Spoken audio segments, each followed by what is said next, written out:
여러분 안녕하세요. 나연수 목사입니다. 레위기 바르게 읽기 첫 번째 시간으로서요. 오늘은 레위기의 서론에 대해서 다뤄보도록 하겠습니다. 레위기, 여러분들 교환해 보면 첫 번째 제목이 이렇습니다. 레위기 읽을 것인가 말 것인가. 아마도 공감이 되는 그런 제목일 것 같습니다. 저 역시 마찬가지고요. 성경을 읽고자 하는 성도님들은 참 많은데 특별히 지금까지 성경을 한 번도 통독을 해본 적이 없어서 창세기부터 요한계시록까지 한번 읽어봐야겠다. 연초에 이런 계획들 많이 세우잖아요. 그런데 항상 걸리는 부분이 있죠. 아마도 출애굽기 후반부 성막에 대한 내용이 나오면서부터 힘들고 레위기에서 제사에 대한 내용 그리고 정결과 부정에 대한 내용 우리하고는 전혀 상관이 없는 것처럼 보이고 도대체 이게 무슨 의미야 라고 갸우뚱할 수밖에 없는 내용들이 반복해서 나오다 보니까 여기에서 멈추는 경우들이 상당히 많죠. 제가 교안에 있는 내용 한번 읽어보겠습니다.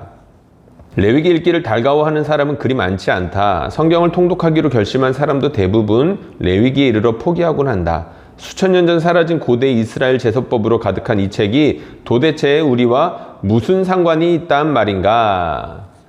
그 뒤에 있는 내용들 한번 읽어보시죠. 아마 공감이 가는 내용들이 많으실 겁니다. 그럼에도 불구하고 오늘 이 시간, 이 서론 시간에서 제가 여러분들에게 하고자 하는 말은 그럼에도 우리가 이 레위기를 반드시 읽어야 한다라는 말씀을 드리고자 함입니다.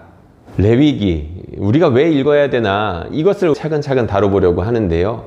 첫 번째는 명칭에 대해서 다룰 거고 그 다음에는 연대와 저자 그리고 구조와 내용들에 대해서 다루려고 합니다. 이것을 저희가 하나하나 읽다 보면 우리가 왜 레위기를 읽어야 하는구나 어느 정도 설득이 되리라고 생각합니다.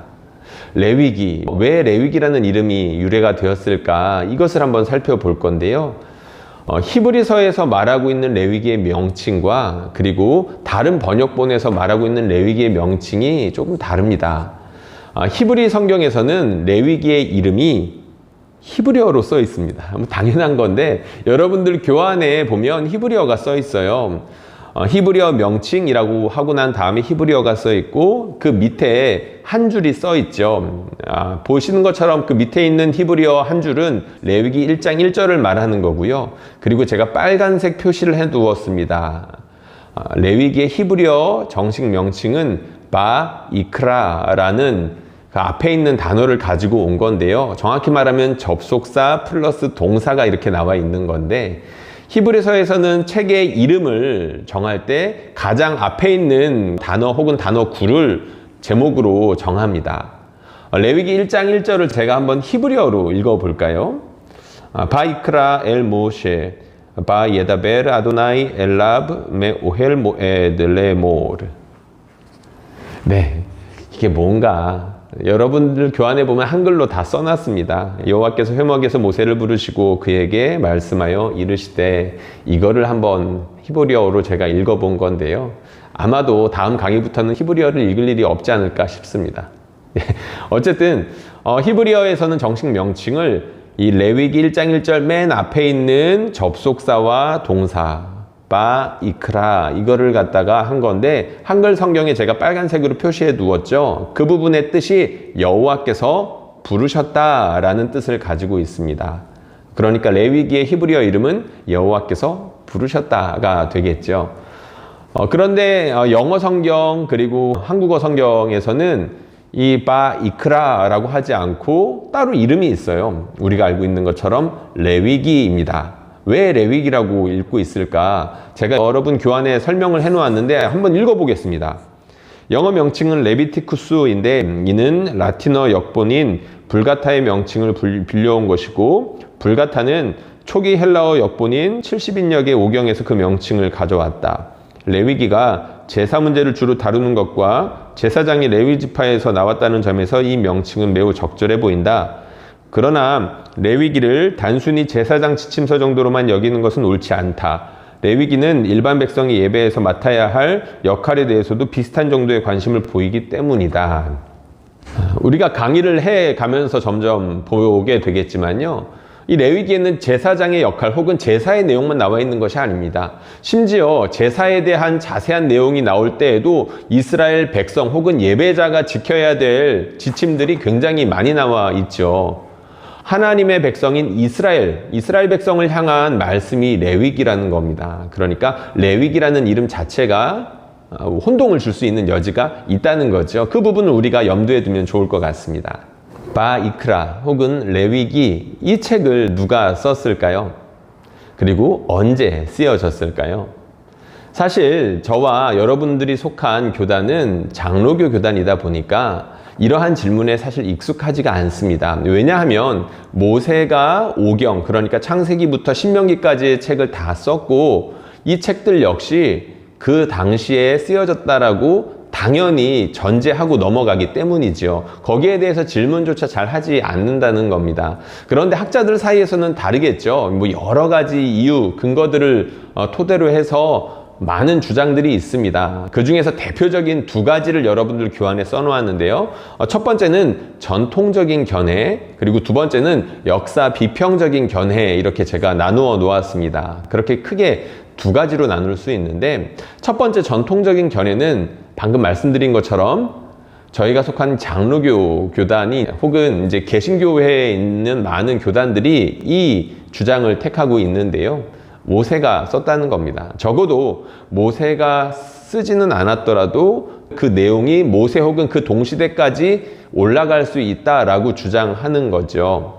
실제로 신명기에 보면 모세가 죽었다라는 내용이 나오지 않겠습니까? 그러니까 그런 거를 보면 모세가 창세기부터 신명기까지 모두 다 썼다라고 주장하기에는 분명히 어려움이 있는데, 적어도 보수적인 교단 가운데에서는 이 내용들이 하나님께서 모세에게 계시하여 주셔서 모세가 그것을 이스라엘 백성에게 가르치거나 알려주었다라고 받아들인다는 거죠. 그것이 바로 전통적인 견해입니다. 두 번째는 역사 비평적인 견해인데요. 사실 이 부분은 저 역시도 그렇게 익숙하지 않은 그런 방법론입니다. 왜냐하면 제가 나온 신학교 역시 역사 비평에 있어서는 굉장히 친숙하지 않은 학교이기 때문인데요. 사실 처음에 공부할 때 이런 것들도 많이 익숙해 있고 공부를 해 두었으면 좋았을 것 같긴 한데, 역사 비평 자체를 받아들이지 않는 그런 풍토가 있습니다. 그러다 보니 저 역시 이러한 방법에 대해서는 조금 낯설다라는 것을 알아주셨으면 좋겠는데, 대강의 견해는 이런 겁니다. 모세오경이라는 책, 특별히 레위기라는 책이 포로기 이후, 그러니까 주전 6세기 이후에나 쓰여진 책이다라고 주장한다는 건데요. 여기에도 그럴싸한 근거들이 있습니다. 특별히 중요한 근거가 제사들이 점점 정교해지는 시기가 있는데, 이스라엘 백성 초기에는 그렇게 제사가 정교하지 않았다는 거예요. 그런데 시간이 가면 갈수록 제사법이 정교해지는데, 그런 것들을 염두에 두면 아마도 포로기 이후에 돌아와서 2차 성전이 만들어지고 난 이후에나 이 제사장들을 위해서, 그리고 이스라엘 백성들을 위해서 쓰인 책이 이 레위기 아니겠느냐라는 주장을 하는 겁니다. 제가 이제 이 강의를 함에 있어서 이 둘 중에 한 가지 견해를 택해야 될 텐데요. 저는 당연히 첫 번째 견해를 전제로 하고 앞으로 여러분들에게 말씀을 드릴 겁니다. 그런데 확실히 알아두셔야 되는 건, 말씀드렸던 것처럼 신명기 말씀 맨 마지막만 보더라도 모세가 죽었더라라는 그 부분만 잘 생각해 보면, 이 모세오경이라는 책이 모세로부터 쓰여졌고 혹은 모세로부터 비롯되었다라고 할지라도 어느 정도 시간을 거쳐서 그것을 쌓아두고 편집한, 혹은 좀 더 나아간다면 그것을 어느 정도 덧붙이기까지 할 수 있었겠구나라는 것을 전혀 무시할 수는 없다는 점이죠. 이 강의 가운데에서는 첫 번째 견해, 그러니까 전통적인 견해를 따르면서 대강의 강의를 진행하도록 하겠습니다.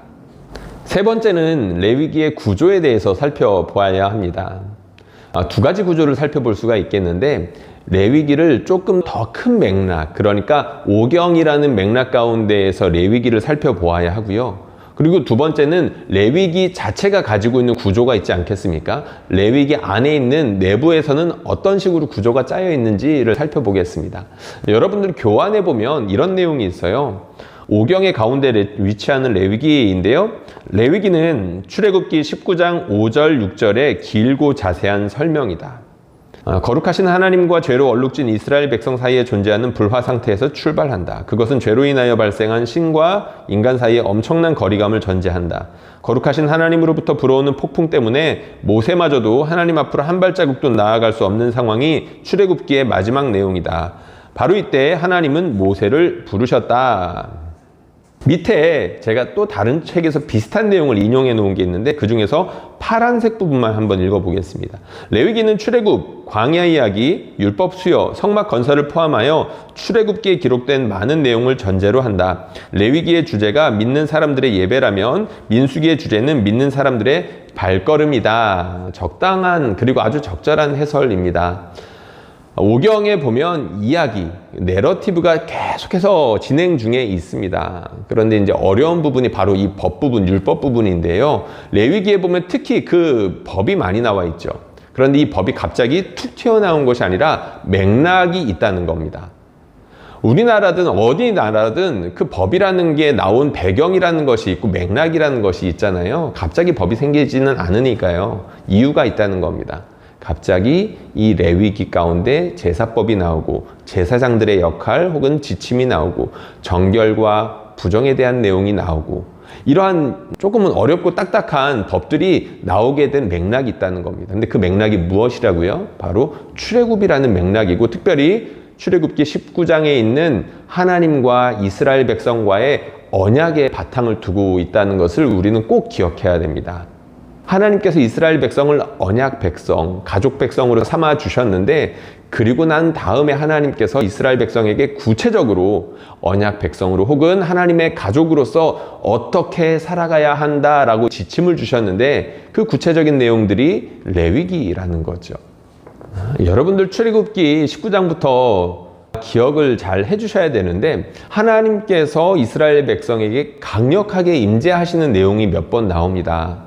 하나님께서 시내산에서 모세를 부르셨을 때 모세에게만 나타나셨던 것이 아니셨죠. 이스라엘 백성이 멀리서 보았을 때도 하나님의 영광에 압도될 정도였고 그 영광이 얼마나 놀라웠냐면 하나님의 영광 가운데 충만해 있었던 그 모세를 통해서 하나님의 반사된 그 빛이 백성들에게 나아갔었죠. 수건으로 둘러야 할 정도라고 했었습니다.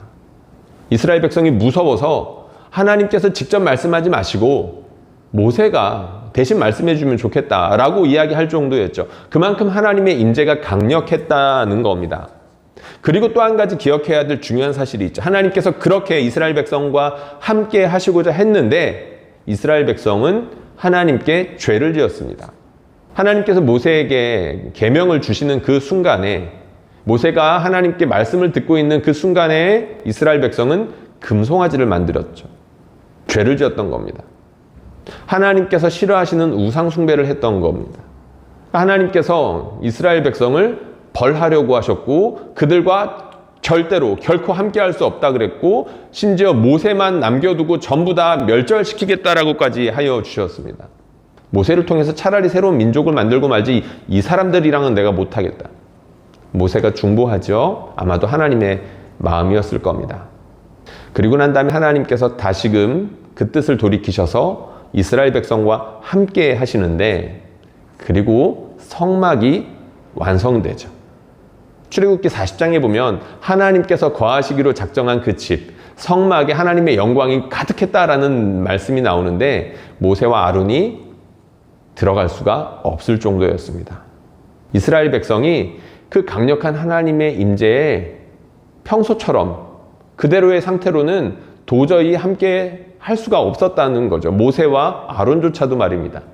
그리고 난 다음에 나온 말씀이 레위기다라는 것은 어느 정도 내용이 짐작이 되는 그런 맥락이 된다. 우리가 그것을 이해할 수가 있을 것 같습니다. 그런 상황에서 하나님께서 모세에게 제사법들을 막 말씀해 주시잖아요. 왜 그렇게 말씀해 주셨을까요? 하나님께서 그만큼 이스라엘 백성이랑 함께 하고 싶다라는 뜻 아니겠습니까? 실제로 9장쯤 가면 모세와 아론이 그 회막으로 들어가게 되는 일이 나옵니다. 제사를 다 치르고 난 다음에 하나님께서 알려주신 그 방법대로 제사를 치르고 나니까 하나님의 그 놀라운 임재 속으로 들어갈 수 있게 되는 상태가 되는 거죠. 레위기는 바로 그것 때문에 주어진 겁니다. 전체적인 그 오경이라는 구조 가운데서 보니까 하나님께서 이스라엘 백성과 함께 하시고 싶은데 이스라엘의 그 죄인의 상태로는 함께 할 수가 없어서 하나님께서 하나님의 방법으로 그들에게 성결하게 될 수 있는 방법을 알려주신 거죠. 그러면 레위기의 내부, 레위기의 안쪽에서는 어떠한 구조를 가지고 있을까요? 생각보다 간단합니다. 어떻게 되어 있냐면 1장부터 16장까지는 하나님께서 이스라엘 백성에게 그리고 제사장들에게 제사에 대한 내용을 말씀을 해주시죠. 1장부터 7장까지의 내용일 거고 구체적인 내용들은 저희가 다음 시간부터 자세히 들여다볼 예정입니다. 1장부터 16장까지는 제사에 대한 내용, 그리고 제사장 규례에 대한 내용, 그리고 부정과 정결에 대한 내용이 나오죠. 그리고 16장에서는 우리가 다 아는 것처럼 대속죄일에 대해서 다룹니다. 이스라엘 백성의 속죄에 대한 부분, 제사, 정결 이런 법들을 통해서 어떻게 하면 하나님께 나아갈 수 있을까라고 나와 있다는 거죠. 제목을 이렇게 달아놨어요. 하나님께 나아가는 제사. 그게 1장에서 16장까지의 내용이라고 보시면 될 것 같습니다. 그리고 나머지 절반, 17장에서 27장까지의 후반부에는 하나님의 백성으로서 거룩하게 된 백성이겠죠. 이제 하나님께 나아갈 수 있게 된 백성이니까요. 그 백성들이 어떻게 거룩한 백성으로 살아야 되는지에 대한 내용이 나옵니다. 제목을 이렇게 달아놨어요. 하나님 앞에서 살아가는 삶, 제물, 음식, 성생활, 절기, 안식년, 희년 등에 대한 내용이 쭉 나옵니다. 굉장히 단순하죠. 하나님께 나아가는 예배에 대해서, 하나님의 백성으로서 어떻게 살아야 되는지에 대해서 이 두 가지를 다루고 있다는 겁니다. 그런데 이 레위기의 구조가 단순히 그렇게 딱 두 개로 딱 잘라서 나누어지지를 않습니다. 이 부분에 약간의 복잡함이 있는데 이것을 아주 기가 막히게 설명한 내용이 있어서 제가 한번 읽어보겠습니다. 레위기는 크게 두 개의 단락으로 나눌 수 있다. 여호와 앞으로 나아가는 제사, 여호와 앞에서 살아가는 삶. 전반부에는 구체적인 사건으로서 제사장 위임과 나답과 아비후의 죽음을 다루는데 후반부에서는 하나님의 이름을 저주한 사람의 죽음을 다룬다. 전자는 제사장의 죽음이고 후자는 평신도의 죽음이다. 전자가 성막을 더럽힌 경우라면 후자는 하나님의 이름을 더럽힌 경우다. 성막을 모독하고 하나님의 이름을 모독한 이의 죽음이 전후에 다루어짐을 통해 두 부분의 대칭을 보여준다. 또한 17장은 두 단락을 연결하고 27장은 이전 내용과 구분되지만 제사와 예물을 다룬다는 점에서 다시 1장에서 7장까지 연결된다. 이러한 점은 전체가 일종의 반지 구조를 지니고 있음을 보여준다. 반지 구조. 유대인 학자인데 밀그롬이라는 학자의 글을 한국 학자 김군주 교수님께서 인용한 부분입니다. 반지 구조. 이게 왜 중요할까요? 그러니까 레위기 1장에서 27장까지 이렇게 원을 그려서 다시금 만나게 된다는 겁니다. 1장에서 7장까지가 초반인데 27장에 갑자기 서원과 예물에 대한 내용이 나오면서 1장과 7장이 연결되는 것처럼 보인다는 거죠. 반지 구조. 일부러 그렇게 했을 가능성이 매우 높습니다. 구조라는 건 저자들이 이유가 있어서 이렇게 썼겠죠. 오경 전체의 맥락 가운데서 레위기가 가운데 들어가는 것, 그것이 중요하니 그렇게 했을 텐데요. 이렇게 반지 구조로 내적인 구조를 만든 이유도 있다는 겁니다.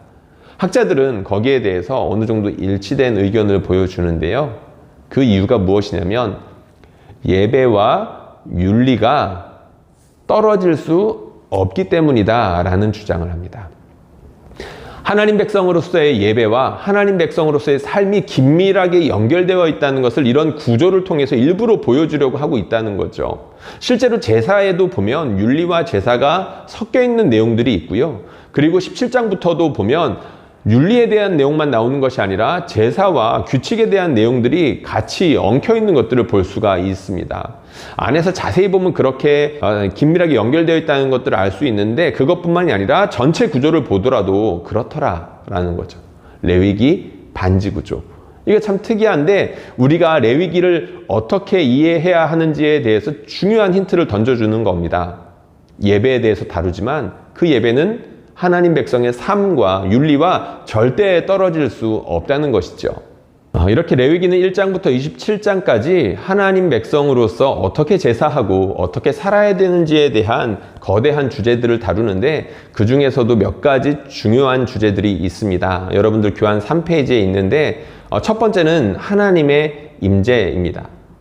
하나님의 임재라는 표현 혹은 명확한 명칭이 자주 나오는 건 아니죠. 그런데 출애굽기에 등장하는 하나님의 임재 사건을 전제로 하고 있다라고 말씀을 드렸죠.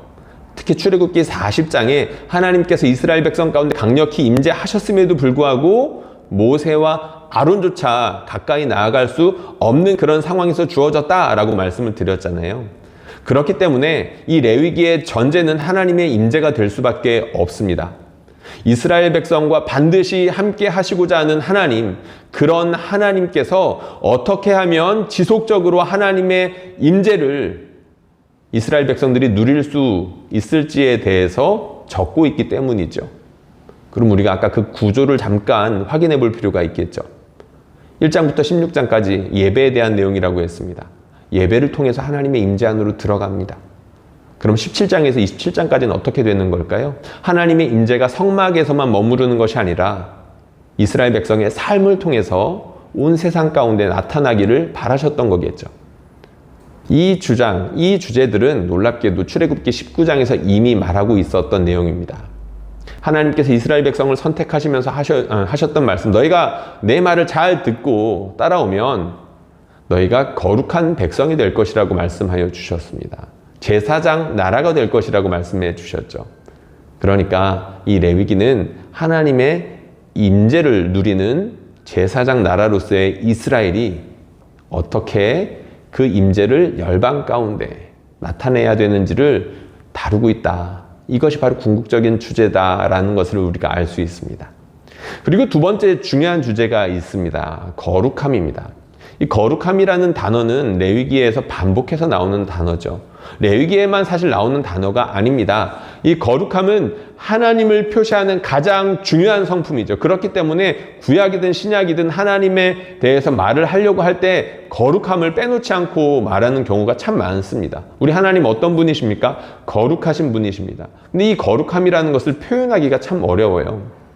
어떻게 설명하는 것이 어렵습니다. 사람과 철저하게 다르다는 것을 하나님께서 나타내실 때 사용하신 말이기 때문이죠. 우리에게는 없는 속성이라는 겁니다. 그러다 보니 설명하는 게 참 어렵죠. 인간적인 개념이 아니니까요. 하나님은 인간과 철저하게 다른 분으로 등장하십니다.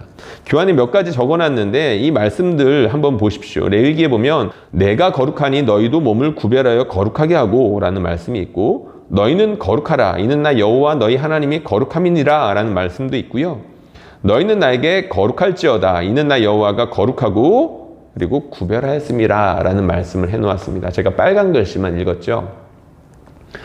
거룩하다. 하나님께서 거룩하시기 때문에 하나님과 관계 맺는 이스라엘은 거룩하게 되는 겁니다.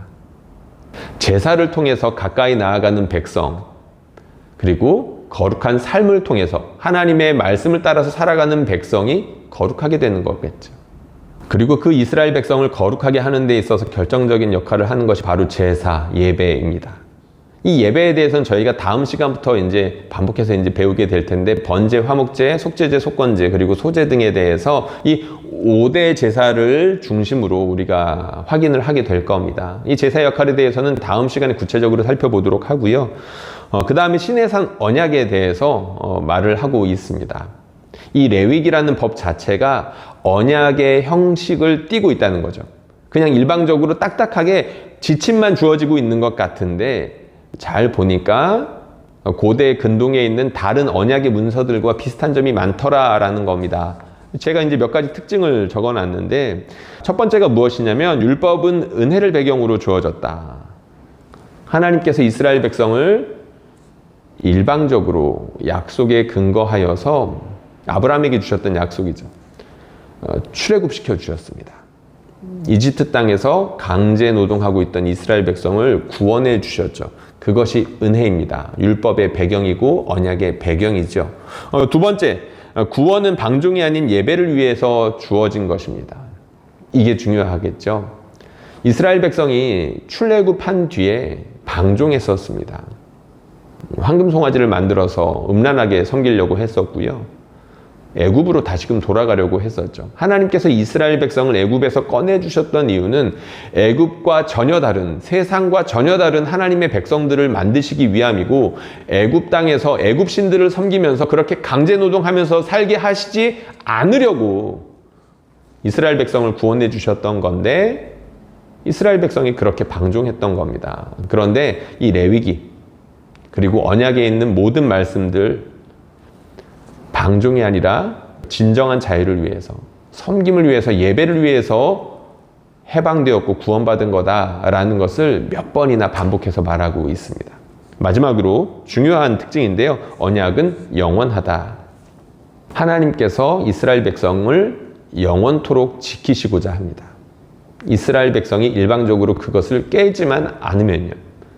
그런데 우리가 다 아는 것처럼 이스라엘 백성은 구약 성경에서 그 구약이라는 역사 기간 동안에 얼마나 많이 하나님과 함께 맺었던 언약을 깨버렸습니까? 하나님 마음이 많이 아프셨겠죠. 물론 우리는 결론은 알고 있습니다. 하나님께서 그렇게 언약을 깨고 나아갔던 이스라엘 백성을 마치 호세아가 고멜을 데리고 왔던 것처럼, 정확히 말하면 그 순서가 반대겠죠. 하나님께서 이스라엘 백성을 데리고 오셨던 것처럼 호세아가 고멜을 데리고 왔는데 깨어진 언약을 어떻게 회복시키셨는지를 보여주는 내용이라 할 수 있습니다. 그런데 그 첫 번째 언약의 중요한 내용들이 바로 이 레위기에 있다는 겁니다. 출애굽기 19장부터 레위기를 중심으로 하고 있는 그 내용들이 바로 언약의 핵심 가운데 있다는 거죠. 우리는 레위기를 오늘부터 해서요, 약 9주에서 10주에 걸쳐서 레위기를 살펴보려고 합니다. 레위기 우리가 왜 읽어야 되나 말아야 되나 라고 하면서 우리가 이 레위기를 시작을 했는데, 결론 부분은 이렇습니다. 예배와 윤리는 연결되어 있고 그 두 가지 모두 하나님의 사람이 된다는 것이 어떠한 의미를 지니는지를 가르쳐 줍니다. 거룩한 장소, 거룩한 사람, 거룩한 행위, 거룩한 시간, 모두 통합된 형태의 예배 모델을 제시합니다. 더 나아가 레위기에 나오는 예배는 오늘날 상황에 맞게 유연하게 해석할 수 있는 이상적인 예배 모델입니다.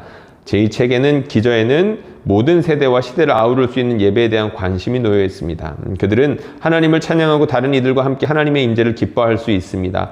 예수님도 이를 위해 치유와 용서의 사역을 했고 궁극적으로는 십자가에 달려 자신을 희생하셨습니다. 모든 죄인은 본질을 행동으로 전환할 것을 요구합니다. 그리고 이러한 행동은 개인을 넘어 우리가 사회적 존재로서 나타나야 함을 보여줍니다.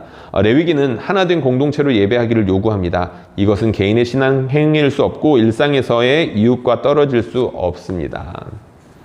빨간색으로 제가 쳐놓은 부분이 있어요. 제2체계의 기저에는 모든 세대와 시대를 아우를 수 있는 예배에 대한 관심이 있다. 레위기 말씀의 기저에, 그러니까 레위기 이 율법의 지침들의 배경과 전제라고 할 수 있는 원리가 있을 것 아니겠습니까?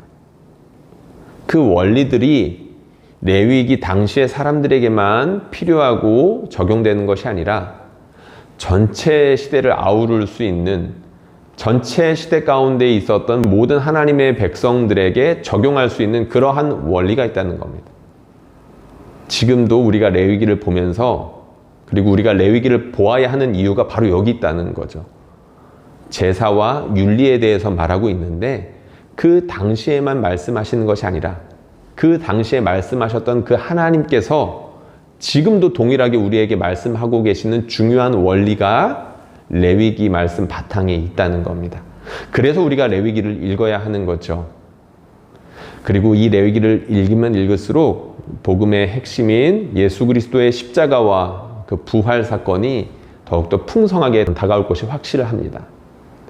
여러분 기대해 주시면 좋겠습니다. 그리고 기도해 주세요. 우리가 복음을 더욱더 풍성하게 이해하기 위해서 성경을 공부하는 건데요. 특별히 레위기는 우리가 그러한 목적을 달성하는 데 있어서 굉장히 도움을 줄 수 있는 그런 책입니다. 저도 여러분도 이 레위기를 통해서 하나님을 더욱더 충만히 알아가게 되었으면 좋겠고 이것으로 인해서 기쁨 역시 넘쳤으면 좋겠습니다. 첫 번째 영상 들어주셔서 감사하고요. 마치도록 하겠습니다. 감사합니다.